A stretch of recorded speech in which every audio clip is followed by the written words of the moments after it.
Part 1. We'll hear a man called Tim and a woman called Laura discussing preparations for their holiday. First, you have some time to look at questions 1 to 6.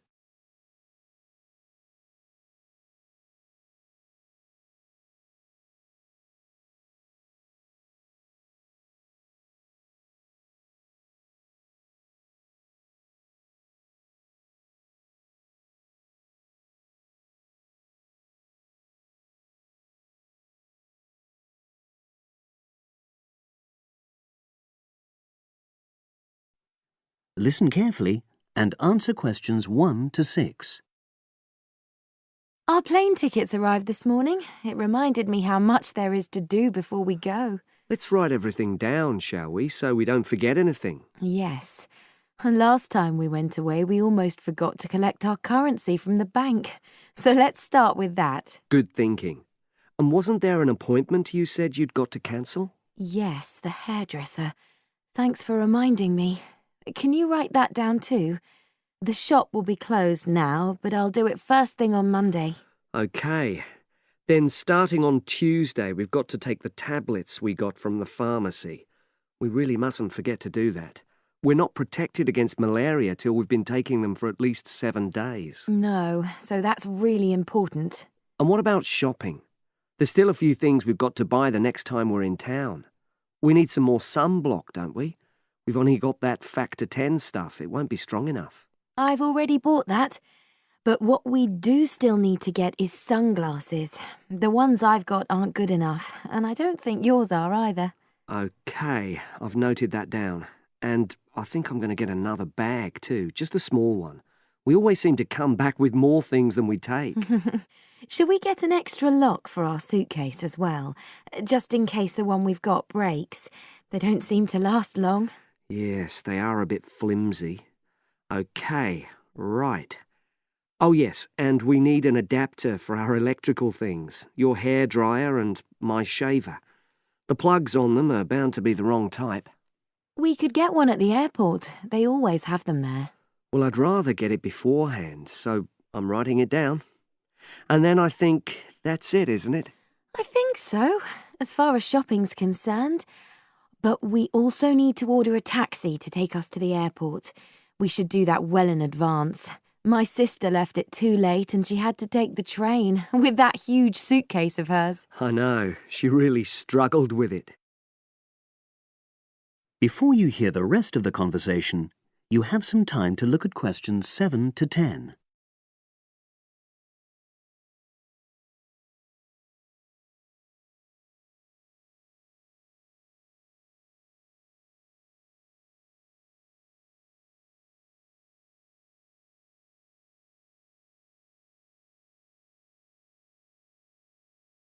Now listen and answer questions 7 to 10. Now let's see. Your mother said she'd come in regularly while we're away, so what do we want her to do? I'll write some instructions and we can give them to her tomorrow. Good idea. Well, the cat's the main thing. OK. Feed the cat. We ought to leave her the vet's details as well, just in case there's a problem. Yes. Have you got them handy? Hang on, I'm just looking. Yes, his name's Colin Jeffrey. Is that spelt with a G? Actually, it's Jeffrey.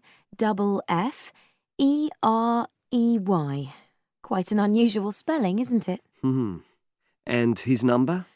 077 594 128. It's a mobile. OK. And you should write down where it is. It's 4 Street, not sure what number, but it's next to the bus stop, isn't it? That's not a very good landmark, but it's on the other side of the road to the church, so I'll tell her that. Let's hope she won't need a vet anyway. Yes. Right, apart from that, there are the plants to water. Ask her to make sure they don't dry out. Oh, yes, and I've already mentioned the problem with the boiler, and your mum said she'd come round to meet the heating engineer and let him in. Yes, it's a lot for her to do, but we really need to get the problem sorted out. And the earliest date I could get an appointment was April the 30th.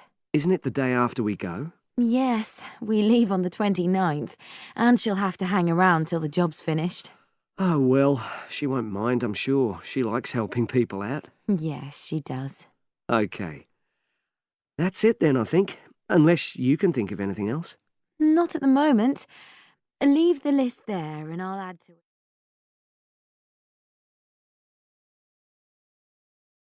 That is the end of part 1. You now have half a minute to check your answers.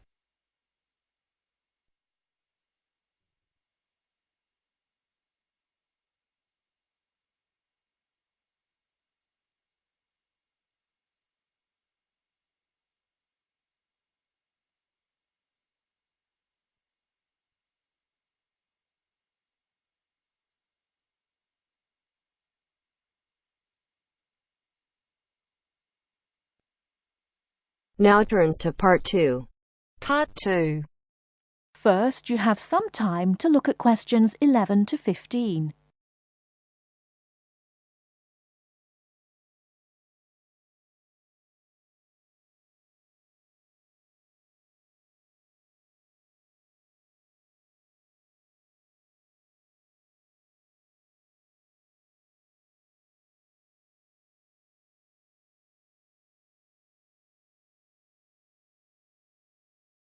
Now, listen carefully and answer questions 11 to 15. So, Enrique, have you started your research project on cities yet? I've done a bit of reading around the topic and made a few notes. But, if I'm honest about it, I really haven't done as much as I'd have liked to because I'm finding it a bit difficult. You don't know how relieved I am to hear you say that. I feel the same way. I think the key is to be able to make valid research questions. You're probably right about that. Didn't we have some lectures on how to write research questions? I think it was towards the beginning of the term. Yes, we did. I've got my notes somewhere in this file. I tell you what, why don't we look at the notes together and then try and come up with some research questions? At least that would be a good starting point. Give us some sense of where we're going with this. Brilliant idea. Let's get started. Okay. From what I remember, a good research question is all about knowing from the outset what it is you're trying to find out. Yes. And now that I'm looking at my notes again, I see I've written here that it's to do with understanding and evaluation. So, understanding a particular issue and evaluating any problems around it. And of course, a very important part is not overlooking any research that has already been done. Past research is just as important as what is being done now. It's a bit, I suppose, like looking at the research that's already been done and seeing if it agrees or disagrees with your own ideas. Sure, I hear what you're saying. But to do that properly, you have to have a clear idea in your head what your own research question is. And by that, I mean specific areas you want to focus on. Let's face it, there's so much information out there, and we can't possibly include it all in 2,000 words. Don't remind me. The thought of writing 2,000 words at the moment seems like a huge mountain to climb. I know, but let's try to make a start. I think we're meant to be identifying what makes a successful city, and also try to explain why there has been such a steady population movement of people from rural to urban areas. But I'm a bit confused because I don't think this is meant to be the main focus of our research. Perhaps that's why the lecturer said we need to write questions, and that must be our starting point. Okay, well, what we're investigating is more than simply what elements make a city successful, but we're also trying to offer possible explanations. So, we have 2 questions. Why do people want to move to cities? And why do people choose to live in them?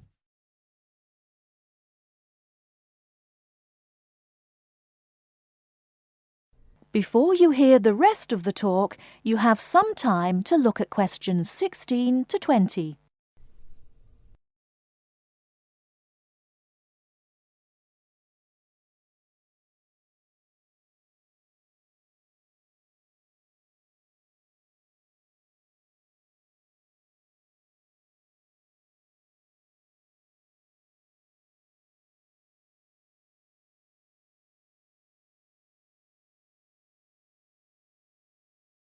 Now listen and answer questions 16 to 20. Okay then. I think the first issue concerning successful cities must be the economy. People move to cities for better job prospects, and successful cities are cities that have thriving economies. That's true enough. It does mean that cities can offer good job opportunities, which seems to me to suggest that a city will only be successful if it attracts the right kind of people to work there. What kind of person are you talking about? Well, I suppose I'm referring to the skilled labor force. You know, the idea that up-and-coming young people will move to cities, settle there, maybe buy property, and so that city will get the most talented creative minds. But if a city doesn't offer this, then obviously it will lose out, as university leavers will choose elsewhere. You could be right there. But I also think that when cities encourage businesses to develop, then you obviously have money pouring into the city, which can raise the general standard of living. So we've definitely got a question worth investigating. But apart from the economic factor, I think another point worth mentioning is the environment. Sure, we can research areas like the quality of the air, how clean it is, and then there's traffic. Is there too much traffic? How is it controlled? And also the issues of noise pollution and how the city manages its waste. Oh, and I nearly forgot.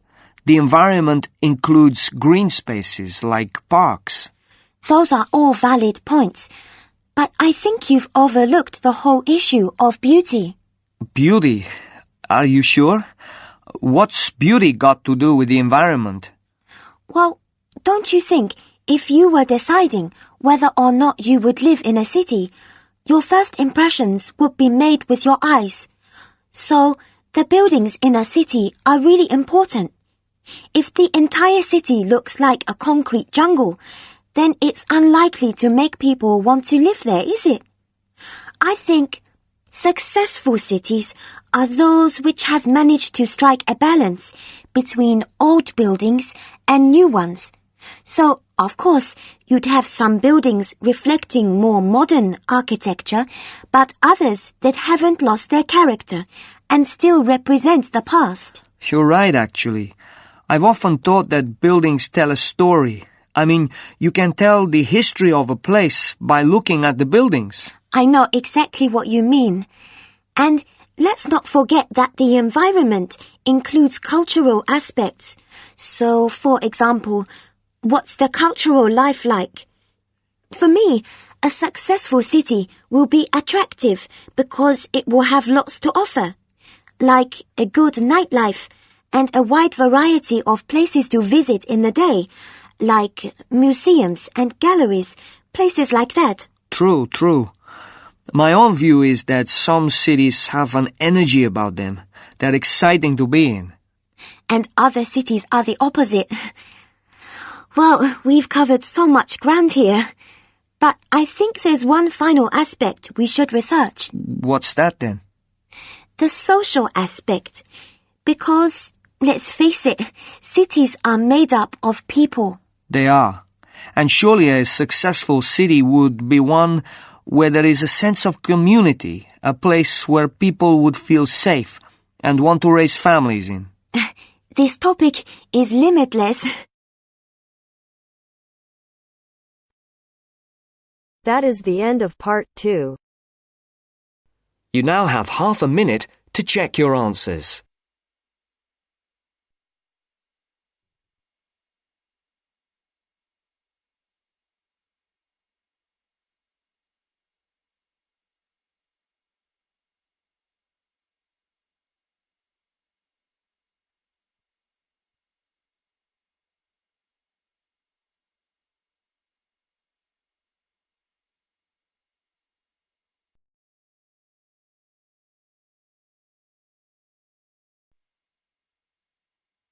Now turns to Part 3. Part 3. You will hear part of a lecture about psychology. First, you have some time to look at questions 21 to 24.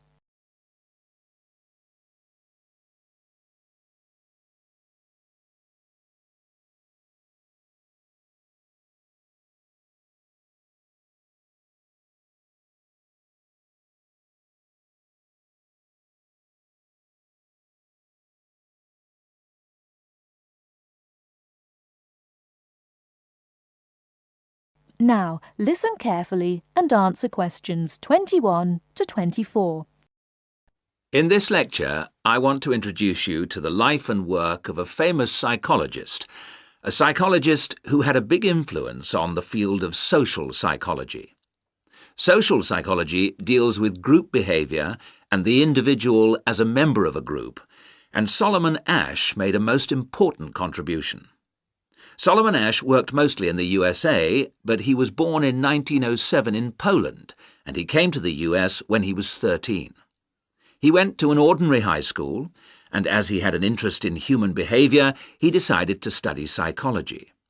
He was quite disappointed with his first acquaintance with psychology. It seemed to be all about rats and mice, and that didn't interest him at all. However, he persevered and eventually became a professor of psychology. Now, the experiment which made his name is called the line judgment task. Participants were asked to compare some simple lines. More precisely, they were given a card with 3 lines, then were asked to compare another single line and say whether it was longer or shorter than the lines on the card. What a participant didn't know was that in reality all the other participants were effectively actors. That is, they were instructed to give a wrong judgment, and the purpose of the experiment was to see how the single subject would react.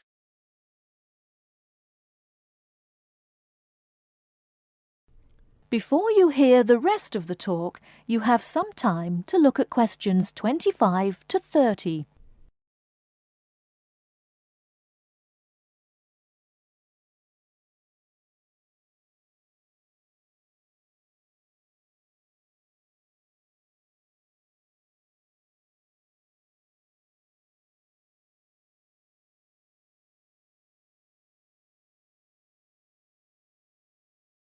Now listen and answer questions 25 to 30.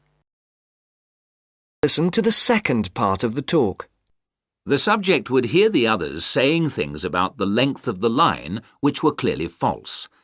Most subjects answered correctly, in spite of the incorrect judgments of the others, but a proportion, 32%, conformed to the majority view, the incorrect view. This proportion was much, much higher than anticipated. Before the experiments, they'd thought 15% or lower might do this. To give you a bit more detail, I have an illustration up here on the board. A group of 6 or 7 people were given a card with 3 lines on it. There is a short vertical line, on the right of which is a longer line, and on the right of that there is another, still longer line. However, it's clear that the longest line is the right-hand one, the second longest, the middle one, and the shortest is the one on the left. The participants were given a second card with just 1 line on it. I should add that in these experiments people became very distressed. They found it very hard to deal with a situation where people were telling them things which were against the evidence of their own eyes. One woman became extremely agitated, running about measuring and looking and checking and shouting in a kind of massive anxiety. Now, what experiments which occurred sometime later found was that other factors can influence the result. For example, when there were more so-called participants, there was even more conformity. On the other hand, when people were able to respond in secrecy, by writing the result down, for instance, they made fewer incorrect judgments about the lines. Subjects gave various explanations for why they made the decisions they did. Although they weren't put under pressure by the experimenter, many felt that they would somehow spoil the experiment and upset the person running it if they didn't agree, no matter how stupid they felt.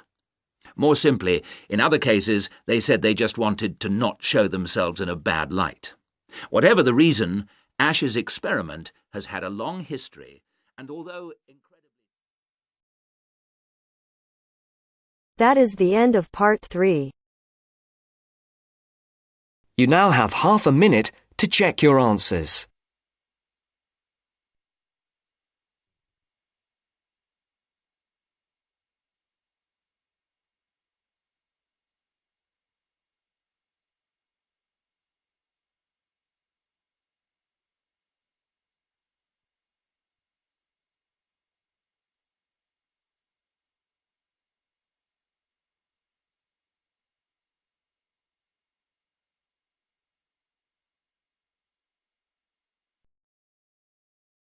Now turns to part 4. Part 4. This morning, I'd like to look at the whole issue of contemporary art. What it is, how do we interpret it, what are its uses, and does art, in effect, have any advantages or disadvantages for society? First, you have some time to look at questions 31 to 40.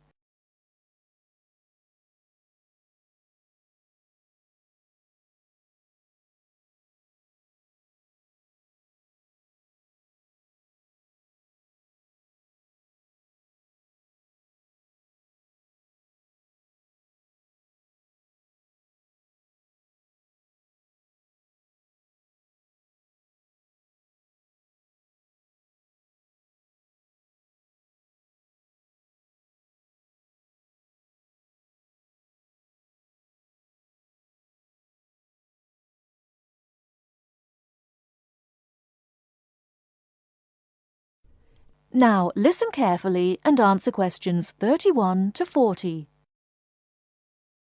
Welcome to this series of lectures on interpreting contemporary art.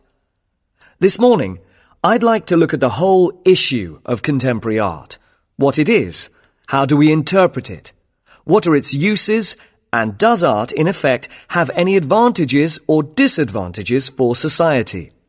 I think at this point it's important for me to clarify that I am looking at art from two main perspectives. Firstly, art as something made by and appreciated by individuals, and secondly, art's relationship with society, as it is society that supports, protects, and encourages art.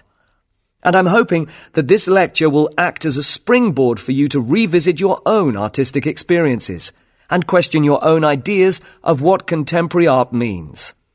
Throughout this series of lectures, I'll be looking at various examples of art to illustrate my points. However, if at any point I show you an example which is unfamiliar, then please tell me, as it is imperative that you be able to use your past experiences so that you can check to see if your ideas agree with mine. So if you have not seen a particular work of art before, then this will not work. And let me remind you now that at the end of these lectures, you will be given a written assignment which will consist of a 2,500-word critical essay.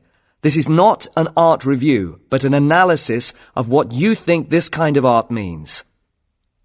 Okay, so what is contemporary art? Well, my view is that contemporary art reflects a particular time in history. In terms of Western civilization, this is the period that became known as the Renaissance, which began roughly in 1450. But this becomes confusing as the modern era is also considered to be from 1789, from the time of the French Revolution. Added to this are modern ideas and modern art that developed from 1890. This period has also been called the turn of the century. To try and somehow bring all these periods together, I shall define contemporary art as any art created from 1920 up until the present day. Turning now to the question of whether or not art is useful for society. Well, when we look back at the history of the West, we can see that there has been a tradition, especially in Western Europe, of art that was official. This meant that the government sponsored or subsidized the art. It could be said, therefore, that art has a cultural use, in that it can represent both the culture and history of a country. And let's remember what I said earlier, that this is both the history and culture of a particular time. Now, the disadvantage of this kind of official art is that it tends to be academic. And by that, I mean it is art that requires the person looking at it to be educated in art, at least to some extent. So it seems to me that this restricts this type of art to a particular social group. And whether you agree with this concept or not will depend on if you believe that art should be accessible to everyone. Of course, with the rapid developments in technology and advertising, the television, computer, and various forms of digital media, art has changed. And although there will always be a need for art to be subsidized by governments, we see today art forms that are surviving on individual subsidy. Sometimes this is through the support of wealthy patrons, such as businessmen or famous people. But it also operates on a more simple level. I refer here to the art that is done on walls and in streets, sometimes called amateur art. But it is the art of graffiti, and it is now accepted as an art form in itself. So here we come to what I see as another advantage for society, in that art is a means by which people can express their ideas, their feelings. Of course, in the case of graffiti, there is much debate as to whether the advantages outweigh the more negative side, which is when graffiti artists paint on public buildings. This creates unnecessary expense and also damages these buildings, which are meant for public use. We will be looking at some examples of this later on. Now, many critics of contemporary art have pointed to art that is often violent and even obscene. But I would like to suggest that such art is not meant to only shock us. It also has the element of exposure, so it can teach us about the violence in society. This then brings us to another advantage of art. It can raise awareness, help us see things in a different light. The disadvantage of this is that art can be dangerous. What I'm saying here is that if we accept that contemporary art has the power to influence our feelings and attitudes, then we have to accept that art can evoke negative feelings like anger as much as it can give us feelings of hope and peace. But art is, after all, about us, so it can be about our beliefs and our behavior. And as human beings, we possess both positive and negative traits. I'd like to show you some slides now to illustrate what I've been talking about. That is the end of part 4. You now have half a minute to check your answers.